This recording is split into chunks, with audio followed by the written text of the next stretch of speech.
What was it that he showed you? And, did it say enough about why the Browns would draft him in the 3rd round, and maybe silence some of the critics that have questioned that pick? I thought you saw a lot of follow through from what they saw on tape in college and for the things that got them excited to make him their 3rd round pick, because you saw a quick release. He was going through his progressions and his reads very quickly.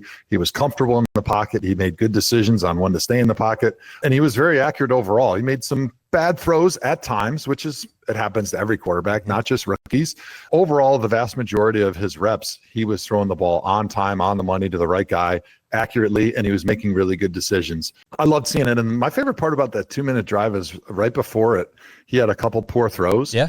And you could see that sometimes rookies, they've had so much success in college and they've been the hero everywhere they've gone. And if you have a bad play or a couple in a row in the NFL, it's easy to go in the tank because a lot of times you've never experienced what that's like. And so for him to be able to bounce back, show that resiliency and that poise, and go out in a 2-minute situation, which is the hardest situation you find yourself in as a quarterback in the NFL, and go right down the field, be decisive in his decision making, and continue to have confidence in his ability. That was the biggest thing I was pumped about with him. And I think that was, to me, the biggest takeaway that I'll have with reflecting on his preseason was his resiliency, his poise, and being able to continue to be the same guy and be able to forget a bad play that happened before.